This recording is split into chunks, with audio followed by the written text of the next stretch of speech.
Here's 20 pieces of prehistoric nonsense you need to stop spreading before Grandpa chokes. Number 1. Cavemen did not live in caves. Well, mostly not. Caves are just where the stuff survives 40,000 years because a cave is basically a fireproof, safe deposit box for garbage. Most ancient humans lived in huts, lean-tos, and open-air camps that rotted into nothing. So, we named an entire species after their least used vacation home. It's like aliens digging up Earth in a million years, finding one Waffle House and calling us Homo Wafflers. Number 2, they did not drag women around by the hair with a club. There is zero evidence for this. Zero. Ouch! It was invented by cartoonists about 100 years ago because it was easy to draw. That's it. An entire idea about half of humanity sourced entirely from a guy on a deadline going, Hey, club's funnier. Number 3, they did not live alongside dinosaurs. I know, I'm as upset as you are. The last dinosaur died about 66 million years before the first humans showed up. The Flintstones lied to you. Fred Flintstone is further from a real caveman than you are from Fred Flintstone, and that sentence gave me a headache to write. Number 4, the average lifespan was not 30 and then you die. That number is an average dragged into the gutter by infant mortality. If you survived being a baby, which, fair, was the hard part, you had a very solid shot at 60 or 70. There were prehistoric grandmas. They were just extremely good at not dying as a toddler, unlike some of you who get winded by a flight of stairs. Number 5, they were not stupid. The brain you're using to misunderstand this video is anatomically identical to theirs. They tracked animals across miles by reading dirt, knew which of 10,000 plants would kill you, and could make fire on demand. You panic when the Wi-Fi drops for 9 seconds. Only one of you is built different, and it's not the one watching this in bed. Number 6, cavemen were short and puny. Actually, a lot of Ice Age humans were taller and stronger than the medieval peasants who came thousands of years later. Farming, weirdly, made us smaller for a long time. So, the buff caveman is the one thing Hollywood accidentally got right while getting everything else catastrophically wrong. Number 7, they had medicine. Real medicine. We found skulls with neat holes drilled into them on purpose that then healed, meaning the patient lived. Ancient humans were doing successful brain surgery with a sharpened rock. Meanwhile, I once passed out getting blood drawn by a licensed professional in a reclining chair. Number 8, they were not in a constant, desperate fight for survival. Multiple studies of modern hunter-gatherers suggest the workday was a few hours, and the rest was, and I am quoting the science here, vibing. They had more leisure time than you. The guy with no shoes and no roof was less burned out than you are with 2 monitors.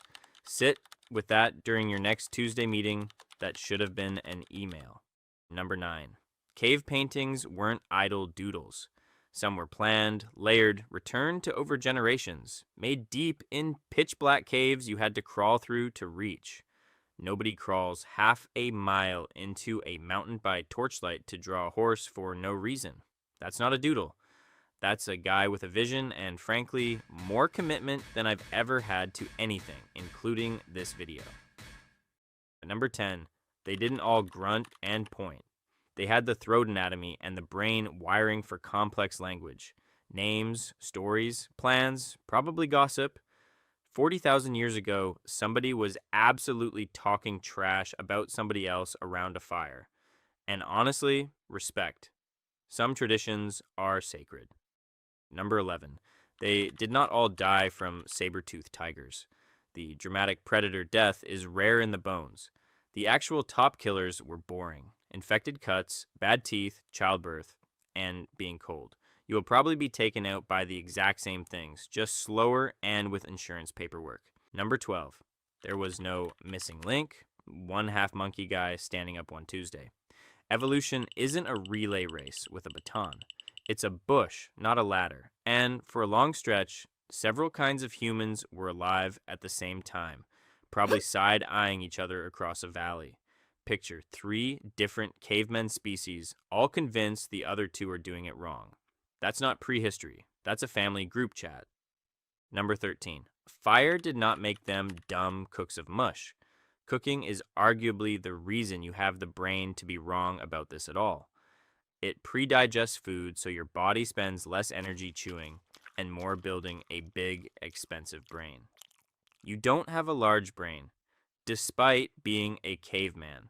You have it because one figured out a campfire. Number 14.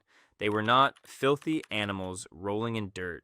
We found evidence of bedding, plant medicine, deliberate burial, even flowers placed with the dead. They groomed, they cared for the sick, they buried their people on purpose. That is not savage. That is more emotionally available than most men I know, including me. Number 15. And this is the big one. The hunched, knuckle-dragging, dim-witted caveman you are picturing right now, that entire image comes from basically one skeleton, read wrong by one guy. Early 1900s, a French scientist gets a Neanderthal skeleton from a site called La Chapelle aux Saints. He reconstructs it, bent over, bent knees slouched, brutish, the caveman.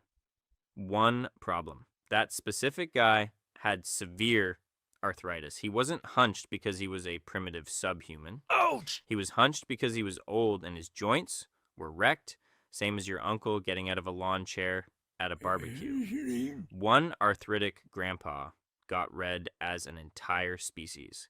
That drawing went into every textbook for 50 years, and that is why your brain drew what it drew 10 seconds ago. Number 16. Neanderthals were not the dumb losers we beat. They made tools, art, and jewelry, buried their dead, and controlled fire. They didn't lose to us so much as get absorbed by us, romantically speaking, repeatedly. If your ancestry isn't fully African, you are roughly 1 to 2% Neanderthal right now. You're not laughing at the caveman. You partially are the caveman. Number 17. There was no single caveman diet. What they ate swung wildly by where and when they lived. Heavy meat here, mostly plants there. A lot of just eat whatever doesn't eat you first. So that $30 paleo bowl you posted, no Paleolithic human ever saw a grass-fed bison next to an avocado in January. You didn't eat like a caveman. You ate like a guy with a podcast. Number 18. They did not single-handedly hunt every mammoth into extinction for fun. The megafauna die-off was messy. Climate swinging, ecosystems collapsing, humans being one factor. Not a cartoon villain with a spear going on a rampage. Blaming one guy named Grok for the entire Ice Age is, ironically, exactly the kind of myth this video is about. Number 19. Women were not just sitting in the knot cave waiting for meat. Gathering often brought in most of the calories, so the hunter brings dinner story is missing. The person who reliably brought actual dinner. For most of human history, the food was found by exactly the people the cartoons drew doing nothing.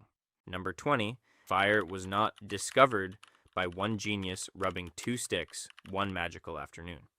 Controlled fire goes back maybe 1,000,000 years and crept in slowly over an unimaginable amount of time. There was no eureka. There was just a few 100,000 years of humans slowly getting less bad at not freezing to death, which, frankly, is still the human strategy for most things. So here's the thing. Every single one of these myths makes them sound dumber, smaller, and more brutish than us. And almost every one of them is wrong. They weren't a rough draft of us. They were us. Same brain, same body, same need. You didn't evolve past them. You just inherited their stuff and forgot whose it was. Anyway, that's all for today. Till next time.